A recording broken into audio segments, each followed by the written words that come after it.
Hey there, I'm Brent Harvey with A-Hole Productions, and today is that day of Tuesday where we talk about acting tips. Yeah.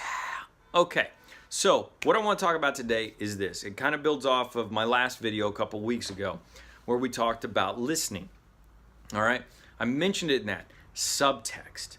The subtext is what we're really saying, right? Human beings, we don't say what we mean, okay? Think of it like this. Richard Pryor had a great joke. He said there's only three people that tell the truth. Kids, somebody who's pissed off, and somebody who's drunk, right? And that's the truth. Unless we're a kid or we're drunk or pissed off, we don't really say what we mean. We work around it. You know, we say, oh, that's fine. That's fine. We're passive aggressive, okay? We ignore people. There's many different ways, but you know, if we like somebody, we go, what are you doing on Tuesday? Instead of just going, hey, would you like to go out on Tuesday? Rarely do we tell the truth. We're always like playing this manipulation of our words and our language to not say what we really want or what we really need. Okay, and you hear men and women talk about this all the time. It's like men are like, just tell us what you want. And women are like, just tell us what you want. It's a funny thing, but if you know that, then you know when you go into your script that what you're saying isn't necessarily the truth. I do this all the time with my scripts.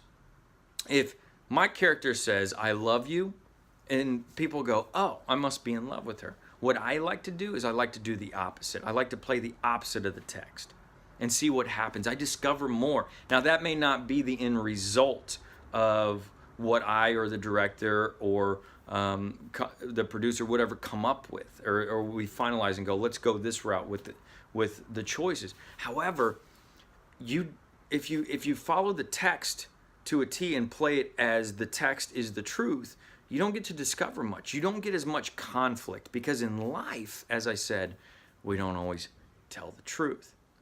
So, if you know that, here's an exercise for you. I want you to take a script. Just take like a one-page scene, okay, that you have, and pick a character and find what they're saying. And then whatever they're saying, right next to it, the opposite. Or write what you think they're saying. This is a great exercise I like to do with Shakespeare. If you grab a soliloquy or a monologue from a Shakespearean play, it's in that Old English, which is hard to understand. And I do this with a lot of students to get to understand how to look at subtext and how to break down a script. Is I take a Romeo and Juliet monologue and they go, what the, I don't know. And I have them read it and they're trying to, where art thou, Romeo? Like, I don't know what, and then we sit there and we break it down and go, okay, what are they really saying? She's saying she loves him. Where's he at? She misses him. How she's torn between her husband killing her cousin and her cousin, trying to kill her husband, and there's this conflict, and her mother and father and all. And if we know what's really going on underneath, all of a sudden the words don't matter. It just flows out. So what I like to do is I tell people is whether it's Shakespeare, Romeo and Juliet, or any of Shakespeare's plays, or just a modern play. What are you really saying? What is the subtext? Because the subtext is what we're not saying. It's what we really want to say. If he comes in and he cheated on his wife, and he comes in and the first line is, you look nice. What does he really want to say? What does he really mean by that? And if you know what you really want to say, have that thought, have that feeling, and then say the line, and watch how much life opens up with that one simple line. The actors all the time, that are work in television deal with this a lot, the one-liners, or the 5 and under, where you only have 5 lines, but the one-liners. And I have students come to me and go, well, Brent, it's only one line. And I'm like, but everybody's gonna go in there with that mentality of it's only one line. Where's the hamburger? Okay, thanks for coming in. But if you put some subtext under it, if there's a deeper story, and you say, You know, let's say, again, he cheated on his wife and he's feeling guilty. And he walks in, and then you put that underneath and you say, where's the hamburger? It changes those words. It adds so much more, where people will lean in and go, God, what? There's more there than just where's the hamburger. One of my mentors, Annie Grinley, who's here in Los Angeles, she explained it which I think is brilliant. She said, the words are the boat and the subtext is the water that keeps them afloat. And I think it's brilliant, because without subtext, the words mean nothing. Without water, the boat doesn't float. You need subtext.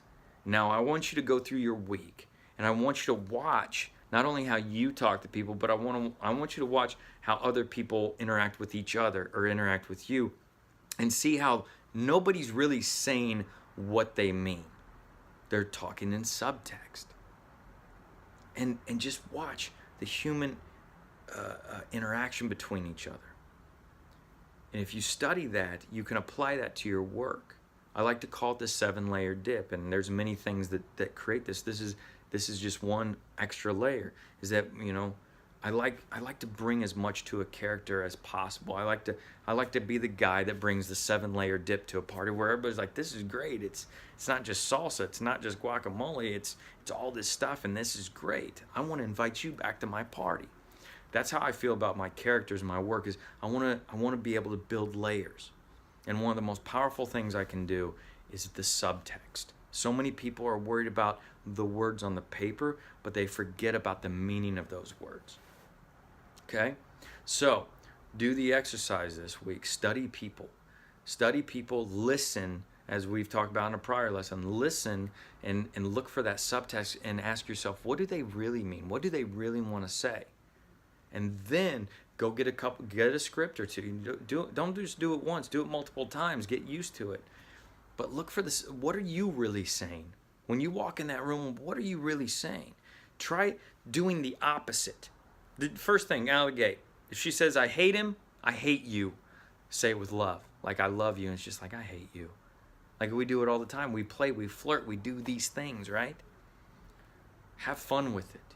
But stop taking the text as face value. That's not how life works. That's not how human beings work.